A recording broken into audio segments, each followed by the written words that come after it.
పిల్లలు చదువుకోవాలని సంకల్పం చేసుకుంటే చదువులో ముందుకు వెళ్తారు. చరణ్ సాయి మధ్యతరగతి వారికంటే దిగువన ఉన్న కుటుంబంలో జన్మించాడు. చిన్నప్పటి నుంచి వీడికి పొట్టకొస్తే ఒక అక్షరం కూడా రాదనే వారే ఎక్కువ. వాళ్ళ ఇంటిలో వారు, బంధువులు, వాళ్ళ కుటుంబ సభ్యులకు దగ్గరైన ఫ్రెండ్స్ అందరూ. వాళ్ళ నాయనమ్మ అయితే, ఒరే సాయి, ఆ కరుణ వాళ్ళ అబ్బాయిని చూడు, ప్రతి క్లాస్లో వాడే ఫస్ట్. వాళ్ళ పిల్లలు చదివినట్లు నేను ఎవరిని చూడలేదురా. తల్లిదండ్రులు కొద్దిగా చెప్పగానే వాళ్ళు ఎప్పుడూ బుక్ పట్టుకుని చదువుతూనే ఉంటారు.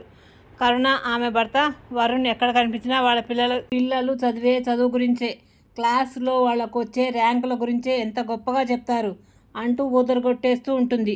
నీది ఒకే చదువేనా? మీ నాన్న సంపాదించిందంతా నీ చదువుకే తగిలేస్తున్నాడు. నీకు చదువు వచ్చా? చట్టుబండి వచ్చా?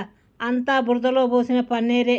అలా ఉంది నీ వ్యవహారం అంటూ ఒకటే మాటలతో ఊదరగొట్టేస్తుంది. సాయి చరణ్కి ఆ మాటలు చాలా బాధ అనిపించాయి. క్లాస్ టీచర్తో ఏమైనా అనిపించుకోవాలన్నా బాధ అనిపిస్తుంది. ఇక అలా కాదని క్లాస్ రూమ్లో టీచర్స్ చదువు చెప్పేటప్పుడు అందరూ పడుకున్నాక ముందు రూమ్లో లైట్ వేసుకుని బుక్తో కుస్తీ పడసాగాడు.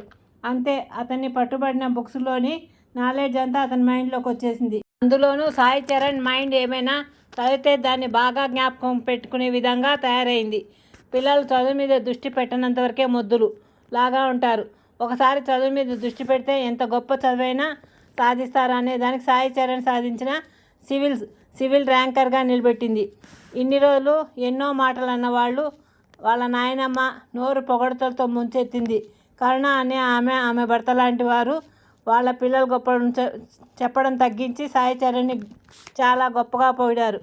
అది సాయి చరణ్ గొప్పతనం. సాయి చరణ్ లాంటి వారు చాలామంది పిల్లలు తమ గొప్పతనం తెలియనంత వరకే చదువు రాని మొద్దులా ఉంటారు. చదువుకోవాలని ఒకసారి సంకల్పించుకున్నారంటే ఎవరు తనలాంటి తెలివైన వారిని ఎవరు ఆపలేరు. ఈ కథ కష్టపడి సివిల్స్ సాధించిన ర్యాంకర్స్ అందరికీ అంకితం. గుడ్ నైట్ పిల్లలు.